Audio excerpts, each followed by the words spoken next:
Hey everyone! You've ever wondered what it would feel like if America lost $100 billion? Well, this is exactly what happened in the tourism industry, and there is absolutely nothing anyone can do to change it. From flight attendants to hotels to resorts, no one was prepared for this. And that's why they're so desperate to get your attention. In fact, they're going to tell you the shocking truth right now. So make sure you pay close attention, because there are some hidden secrets revealed in today's video that you definitely don't want to miss. But before moving on, we kindly ask you to support our work with a thumbs up. And don't forget to subscribe so you don't miss out on any future updates. Let's dive in. The Great American Tourism Meltdown. $100 billion lost and counting. What the hell just happened? Is the U.S. tourism industry on the verge of collapse? Reports are coming out that Americans are about to lose $100 billion in revenue. That's why travel companies are panicking. They want to know how they're going to survive this economic meltdown. According to Bloomberg, the U.S. travel and tourism industry could face a catastrophic decline over the next year. Spending by international visitors has plummeted, and domestic travel is expected to follow suit. In total, America stands to lose nearly $100 billion in tourism revenue. This is equivalent to about 0.3% of the country's GDP. On top of that, the job losses caused by this economic slowdown will be staggering. As many as 1.4 million people could lose their jobs in the hospitality sector alone. That's roughly equal to the entire workforce of Las Vegas. If this happens, we'll see more widespread unemployment across other industries. People who work in retail or restaurants won't have enough money to pay rent or buy food. Pretty soon, we'll see foreclosures and bankruptcies skyrocket. So what's happening here? Why is America on track to lose $100 billion in tourism revenue? To understand what's going on, we need to look at two separate trends. First, there's been a sharp drop in spending by international visitors. Second, Americans aren't traveling domestically as much anymore. And this is due to several factors. For example, air passenger numbers have been down since March when the pandemic began. In April of last year, air traffic fell by 95% compared to the same month in 2019, even though things have improved since then. Air passenger numbers are still below pre-pandemic levels. According to TSA data, airport security checkpoints screened an average of 2.2 million passengers per day during the first half of June.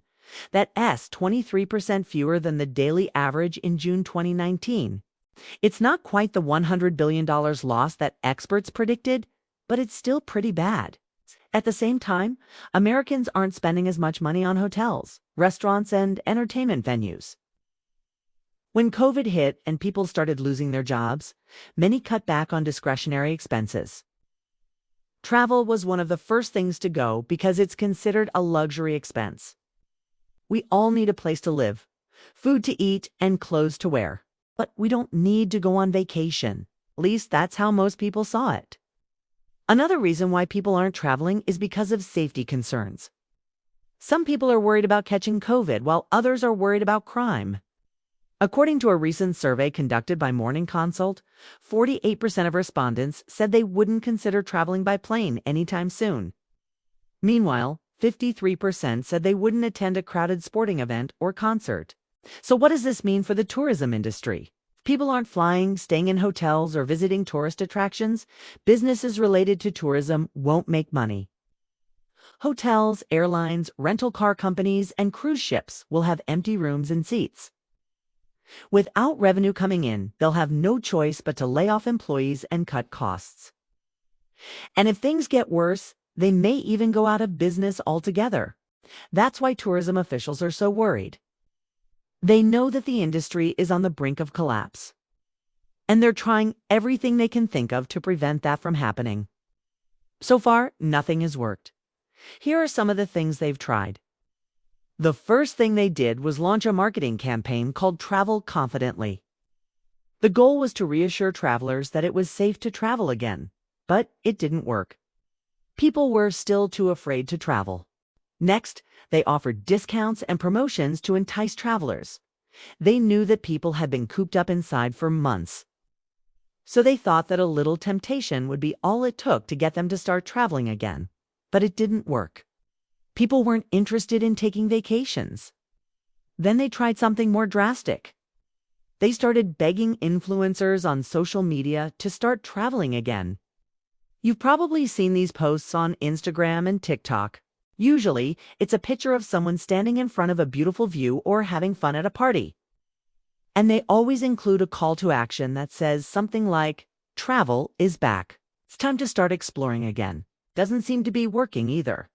The truth is, nobody knows what's going to save the tourism industry. There are too many factors at play. People are worried about their jobs, the economy, crime, inflation, and the environment. And until those issues are resolved, tourism will continue to suffer. So, what does this mean for you? What should you do if the tourism industry collapses? First of all, you shouldn't panic. Yes, it would be terrible if your favorite hotel went out of business. But there are plenty of other places you can stay in its place. Same goes for airlines and rental car companies. Just because one goes under doesn't mean you can't find another one. That's why it's important not to let fear dictate your actions. Sure, take precautions and be smart with your money. But don't let fear stop you from doing the things you love. Life's too short to waste being scared. Now let's move on to the next point. Don't wait for things to go back to normal. The new normal is here and it's not going away anytime soon. So instead of waiting for things to improve, make the most of the situation. Be flexible with your plans and be open to new experiences. And who knows, you might end up having the time of your life. Finally, don't forget to support local businesses whenever you can. The tourism industry employs millions of people worldwide. So when you spend money on local businesses, you're helping to put food on the table for families around the world. Plus, supporting local businesses helps to preserve the character of a place.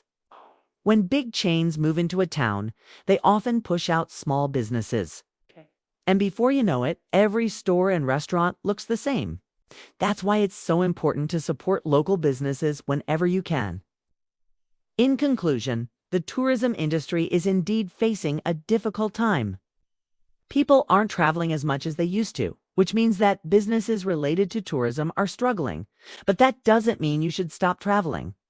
In fact, it's the opposite. Now is the time to travel more than ever before.